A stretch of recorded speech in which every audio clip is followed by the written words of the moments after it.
Center for Civil and Human Rights grew out of wanting to bring the civil rights legacy to people who didn't know it and connecting it to human rights issues today.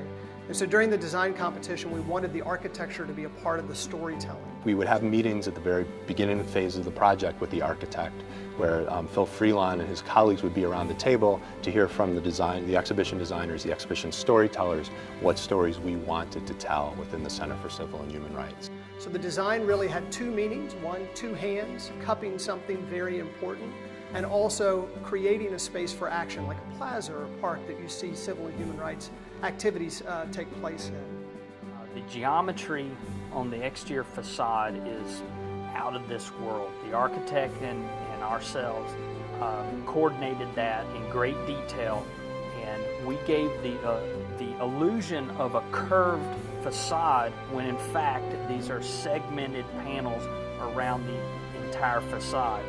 Well, we chose the Medellin product because we knew that we needed a product that could stand up to just the natural environmental impacts that a building will have to go through. But we also needed a material that was flexible and could be molded into the complex design. These panels had to be specifically designed to fit this particular building. These two dominant large curvilinear walls that form a shared space for collective action, they're 70 feet high at their highest points. He talked about that as informing the visitor's experience, so that they come into the space, go through the exhibitions, learn, share with people that they're there with, and hopefully leave changed by it. That seemed like the right concept for us. Very quickly the team felt that this was an appropriate concept to explore.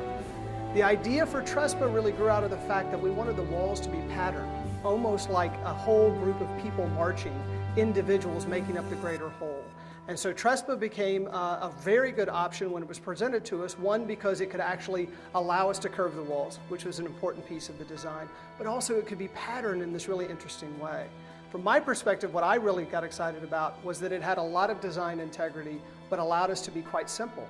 Pretty quick after that, they came back and we began talking about the materiality that would go on those large curvilinear walls, and Trespa was something that they brought to the table and discussed with us. We again very quickly thought that this was a great idea because the ability to cut the pieces of Trespa, the variety of shapes that we could make, the way it could fit onto the curvilinear walls, the fact that there's an iridescence or a sheen or a grain to the panels allowed us to invert some of them, and it makes the wall look like there are 4 colors when there really are only 2 colors. We chose the colors to mimic that of flesh tone, of skin tone. There are only 2 colors used on the project, Roman bronze and amber, but the way the geometry and the ability to rotate the panels 90 and 180 degrees gives the illusion that there are many, many different colors on the exterior facade. We knew the shape of the building would give us greater options or greater appearances of more than just 2 or even 4 colors, that it would just give us a nice rainbow of within the flesh tone family. We hear visitors being incredibly impressed and telling us that the building itself is part of the experience. So for a number of reasons, the materiality, the variety of how it could work, and then also for the way it fits within the storytelling, just seemed like a right match for us, and we couldn't be more pleased with how it all turned out. Really, the architecture is unlike anything else that's in Atlanta. The material using Trespa has not been done very much around the city. And they also want to read something into the design. So we hear people talking about that the building represents past and present, that it represents civil and human rights, that it represents domestic and international issues, that they can see the color of people's skin in the materiality of the Trespa itself. So it represents all races, which is part of our storytelling.